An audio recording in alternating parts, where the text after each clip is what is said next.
Skoda's flagship, the Superb, received a facelift. At the exterior there's not so much new, but the car now features new engines, new driver assistance safety systems and a new infotainment. And for the very first time you will have the option to order your Skoda Superb as a Scout. And this is the car we're going to test drive today to see what is really new with the new Skoda Superb.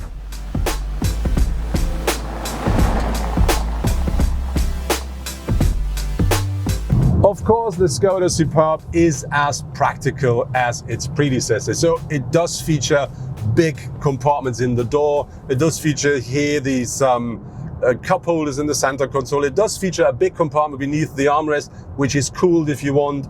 And on top of this, yes, you do find all the Simply Clever stuff, like the clip here for the tickets, or yes, of course, the ice scratcher beneath the lid of the tank.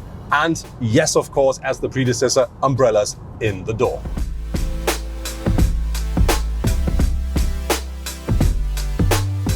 The front design of the Superb has been slightly modified. So you do find now a completely new front bumper, which is, I would say, a bit more sharp than the predecessor. And the important change with our car, because that's the Scout, is we do have this, let's say, alloy looking part down here, which gives the car more power from the front. It looks a bit more off-roady and it should look a bit like an underride protection. But another new thing is the modified grille. You have these two bars on the single bars here now. You can't see them well with our Scout version because this is completely pitch black.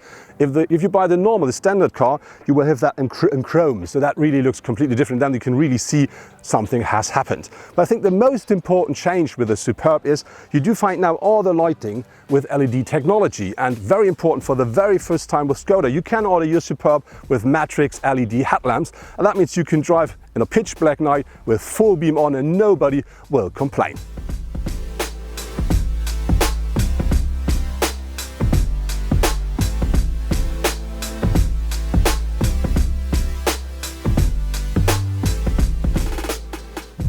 Something you absolutely do not have to complain about with the Skoda Superb is space, because here at the front seats, as a driver or co-driver, you really do sit comfortably. You have plenty of space. Even me as a tall person, I'm only 2 meters tall, I do sit perfectly in the car. I can adjust everything the way I want.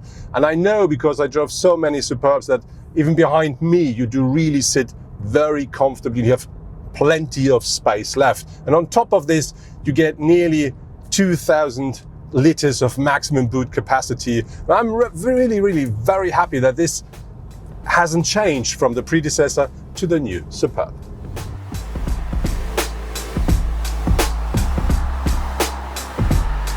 There is a difference between the Skoda Superb as the Scout and the standard Superb, which is the Scout features 15 mil more ground clearance.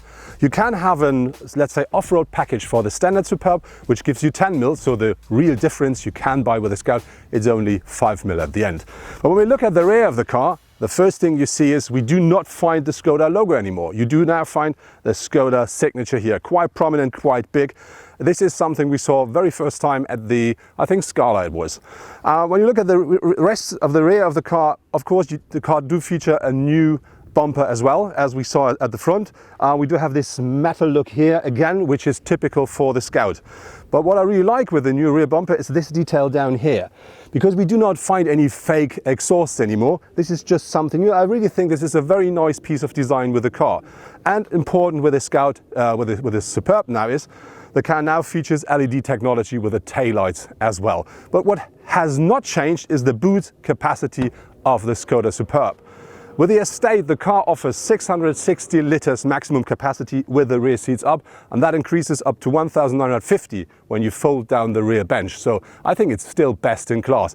But there are new things inside of the boot. One thing is this here, is an, let's say, organizing tool for the stuff you put in your boot that will not roll around. And another thing is down here, they have an extra compartment here, which gives you the opportunity to have some more, let's say, have your boot a bit more organized. So I think one of the biggest, let's say, assets of the Superb is still there. We're talking about nearly 2,000 liters of boot capacity.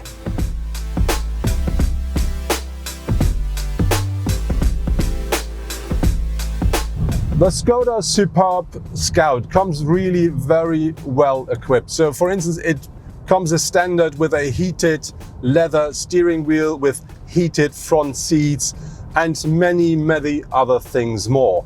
And so if you look through the pricing list, you will find loads of marked or checked buttons where it is, this is not an optional, this is a standard feature.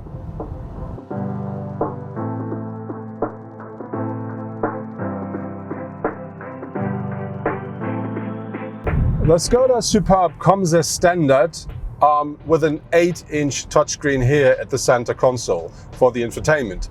But if you want, you can have a lot more. As an optional feature, you can order a full digital cockpit, 10.25 inch of a screen, and that features different modes. You can have a fully card, or you can have a sports mode. And interesting here is they did it as they did with the Passat as Volkswagen. You have extra informations right and left of this display, which makes the display look even bigger than it is. The only downside for me here is I'm not a big fan of the temperature and fuel tank information you get left and right, because I don't like the design so much, but that's maybe just my personal opinion. And if you want, you can also have a much bigger screen here at the center. You can have up to 9.2 inch, and that car then is fully connected, so you're always on, and you can then have all the traffic informations live. You can have, let's say, fuel pricing, parking information, all this stuff on time in your car. And on top of this top system then features gesture control as well. And when you come close to it, it also gives you the sensor also it's recognizing your hands. So then extra buttons, they just pop up. A downside with this system for me is it doesn't feature direct buttons. So you can't just say, I'm getting close with my hand and I want to go to the sat-nav. You always have to go back to the menu or the home button, and then you can choose what you want. This is for me the only real downside with it.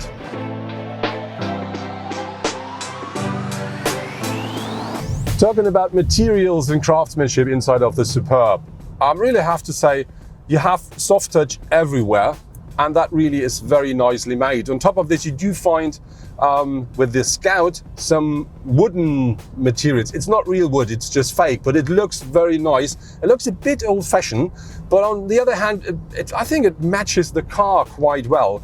And you find this here at the center console, here at the dashboard, and you can see it here at the doors.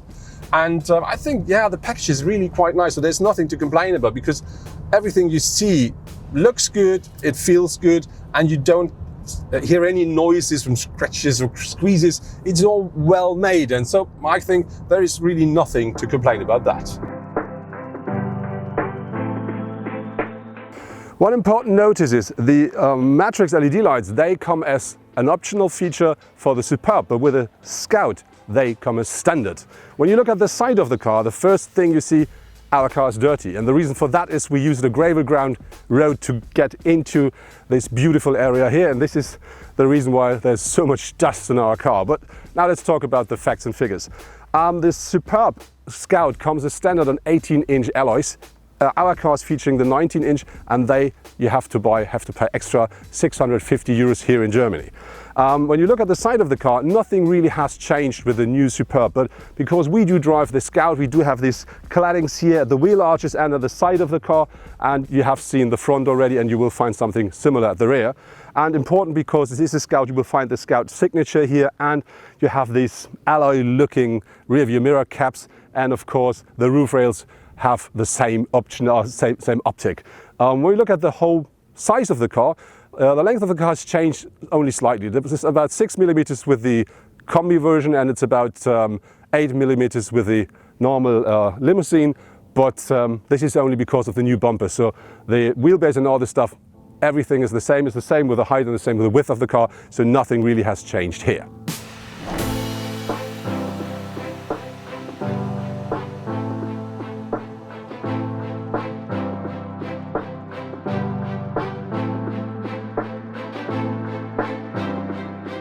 Our Skoda Superb Scout features special, very comfortable seats, and they do deliver loads of support as well. And when you see the headrest, you can really adjust it the way you want, even if you're a tall person like I am. So you really do sit very comfortably and nice in the car. And on top of this, you get this Scout stitching inside of the seats, which underlines the impression that the whole car should deliver. And so I have to say, yeah, this is something you can feel very comfortable even on long trips.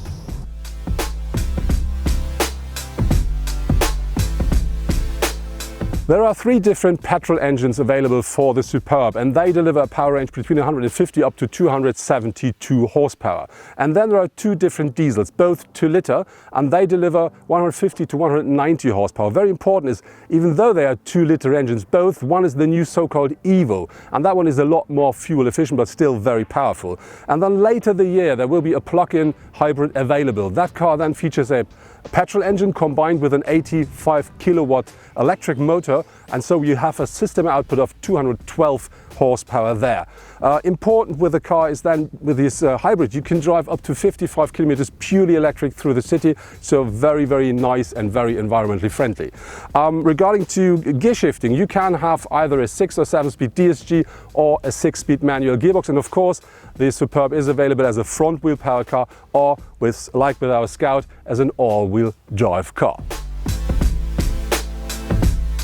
When we started our test drive, we used the 272 horsepower petrol version, and that engine really works well with a 7-speed DSG in the Superb. And it was nice to drive, it was powerful if you want, and then we've changed to the 190 horsepower diesel version. And when you drive this car, it feels a bit like, if you drive normal in comfort mode, that it is a bit more direct when you push the pedal. Of course, if you really push the pedal with a petrol, you do feel the extra power, which comes with the revs. But if you drive the diesel, that works really, really nice. So I think you really don't need these extra 80 horsepower to have a sporty feeling or have the idea of, yes, I can drive a bit more dynamic.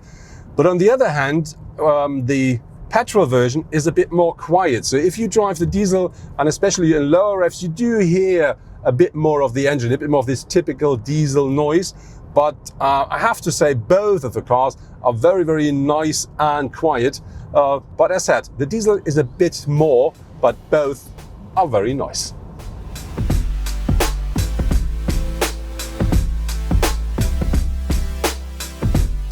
The Skoda Superb features as standard when we talk about driver assistance safety systems, for instance, a city emergency brake system, and it does feature a cruise control, and it does feature park sensors front and rear, all as standard. But you can of course order a lot more. And there's some interesting things like an adaptive cruise control, lane keeping, active lane keeping system, and if you want traffic sign recognition.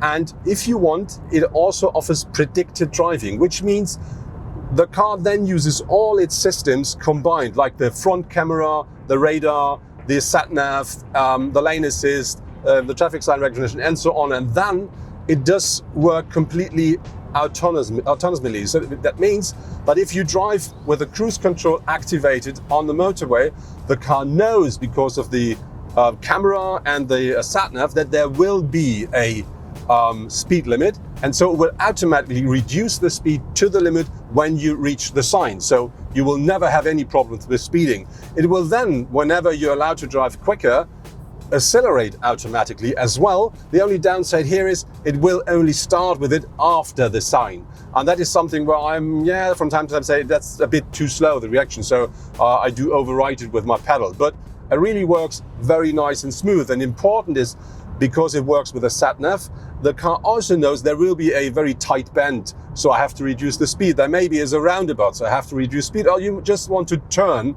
and the car will know this because of your route in the sat-nav. And then it will reduce, or let's say adapt the speed as well.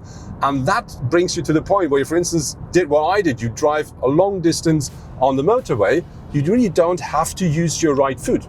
You can just keep your foot off the pedal and the car will do the rest, and you can do this for a very long trip, and you can then just say the car is doing your job.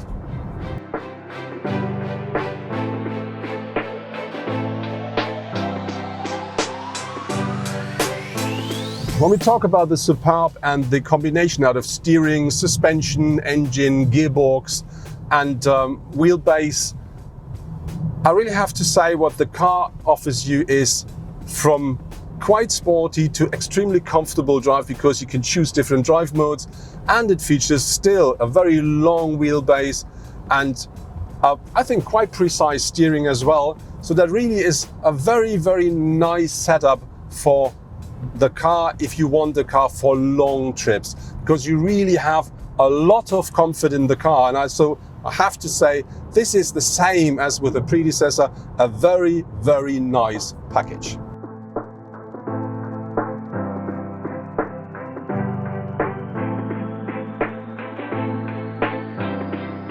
I really do like the interior of the Superb a lot, but what I don't like so much is the ceiling, because I'm not a big fan of the color.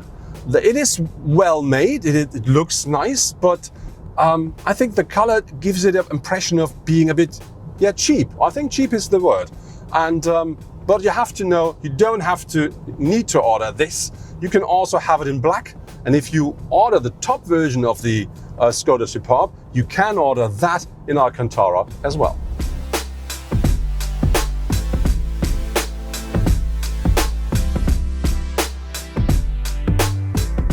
That was my test drive with the new Skoda Superb, and in my case with the new Superb Scout. I want to have to talk about the car overall. I really have to say, with the facelift of the car, Skoda really made it happen to redefine the car and made it even more elegant. I'm already was a friend of the Skoda Superb, and I think the new car with the new front and rear bumper and the new tail and headlamps, a bit thinner, looks, I think, even more elegant. And the other thing I have to say, what still is there and what still is one of the assets of the Skoda Superb is the space, because you have plenty of space for driver and co-driver, and you have even more on the rear seats, and you have one of the biggest boots in the whole segment. I think it is the biggest boot in the segment. And then we do have to talk about the new systems on board. So we do have new infotainment, we do have new driver assistance safety systems, and very important, we do have new engines. And when we started the morning, we used the most powerful petrol version, and very interesting here was the fuel consumption, because we only used about 8.5 liters per 100 kilometer driven. And now we've changed to that one here, which is a 190 horsepower diesel engine, and with that one we only use 6.5. So I think for such a big car, quite good numbers. And then there is the package called Scout. And when you look at that, this is very interesting. So I think Skoda really made quite a nice package here with this wheel arch claddings and the underride protection and all the stuff. So the car looks quite, robust, quite cool.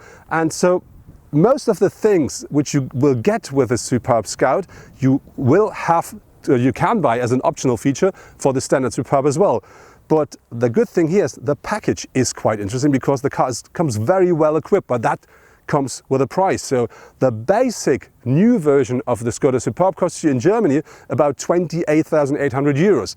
If you want the Scout, then you have to pay 46,150. But the difference here is, with the standard version, you have a 150 horsepower petrol version, and you have front wheel power. And with the Scout, you do have all-wheel drive on board. You do have the automatic gearbox. You do have the big diesel engine. And there are many, many other things that comes as standard with the new version. So I think you really have to think about, do you like the more elegant or the more rough one? And I can tell you there's nothing to complain about with the standard one, and especially not with the Scout we drove.